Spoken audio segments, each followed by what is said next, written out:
Assalamu alaikum mes frères et sœurs. Dans cette vidéo, nous allons parler du mauvais œil en islam, les 3 signes qui indiquent que vous êtes touché par le mauvais œil, et je vous donnerai des secrets pour s'en débarrasser. Avant de continuer, rappelez-vous de ce que le prophète Muhammad, paix et salut sur lui, a dit. Quiconque écoute un hadith et le partage aux autres, qu'Allah illumine son visage. Alors mes frères et sœurs, partagez cette vidéo au maximum, afin de sauver beaucoup de musulmans et avoir la récompense auprès d'Allah. N'oubliez pas, le rappel profite aux croyants. Avant de commencer, écrivez Allahu Akbar pour rendre gloire à Allah. En islam, le mauvais œil, al-ayn, est une réalité reconnue. Le prophète, paix et salut sur lui, a dit « Le mauvais œil est une réalité. S'il y avait quelque chose qui pouvait dépasser le destin, ce serait le mauvais œil. » Rapporté par Muslim. Le mauvais œil survient généralement lorsqu'une personne ressent de l'envie ou de l'admiration pour une autre sans invoquer la bénédiction d'Allah. Masha'Allah. Voici 3 signes principaux qui pourraient indiquer que vous êtes touché par le mauvais œil. Signe premier, fatigue inhabituelle et manque d'énergie. Vous vous sentez soudainement faible, sans raison apparente, même après avoir bien dormi ou mangé. Cette fatigue peut s'accompagner d'un sentiment de lourdeur dans le corps ou d'un manque de motivation.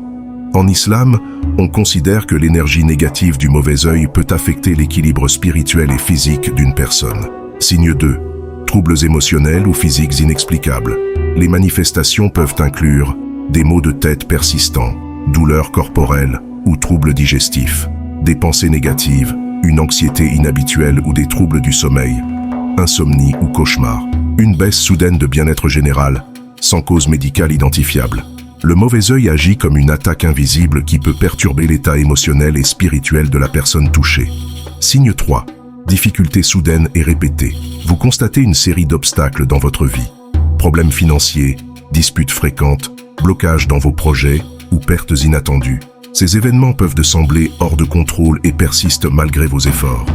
Ces perturbations pourraient être le signe d'une influence négative externe. Comment se protéger et se libérer du mauvais œil en islam? Secret 1. Récitation des sourates protectrices.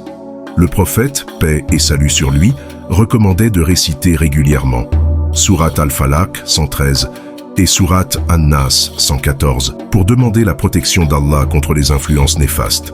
Ayat al-Kursi Sourate al-Baqarah verset 255 et les 2 derniers versets de Sourate al-Baqarah avant de dormir. Ces récitations agissent comme un bouclier spirituel contre le mauvais œil, la sorcellerie et les djinns. Secret 2. Faire des invocations. Récitez l'invocation authentique pour la protection contre le mauvais œil. A'udhu bi kalimatillah, at-tammati min sharri ma khalaq. Je cherche refuge auprès des paroles parfaites d'Allah contre le mal de ce qu'il a créé. Le prophète, paix et salut sur lui, l'utilisait pour protéger ses petits-enfants Hassan et Hussein. Secret 3. Se protéger en invoquant Allah lors de l'admiration. Quand vous admirez quelqu'un ou quelque chose, dites « Mashallah la quwwata illa billah ». Ce qu'Allah veut se réalise. Il n'y a de force que par Allah.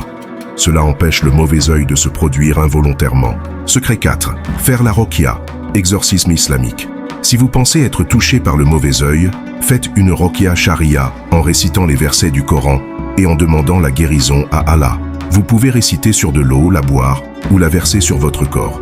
Voici les étapes essentielles. Récitez Al-Fatiha, Ayat al-Kursi et les sourates Al-Ikhlas, Al-Falaq et An-Nas.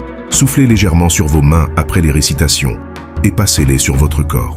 Secret 5. Utilisez le hijama, saignée thérapeutique. Le prophète, paix et salut sur lui, a recommandé la hijama comme remède contre de nombreux maux, y compris les effets du mauvais œil. Elle aide à purifier le corps et à rétablir l'équilibre énergétique. Secret 6. Évitez l'envie et le mauvais œil involontaire. Protégez-vous et les autres en limitant le partage de vos bénédictions ou succès, surtout sur les réseaux sociaux. Invoquant Allah lorsque vous voyez quelque chose qui vous plaît, que ce soit chez vous ou chez les autres. En conclusion, le mauvais œil est une épreuve reconnue dans l'islam, mais Allah a fourni des moyens pour s'en protéger et s'en libérer. En récitant le Coran, en faisant des invocations et en restant attaché à Allah, vous pouvez surmonter cette influence néfaste et retrouver votre sérénité.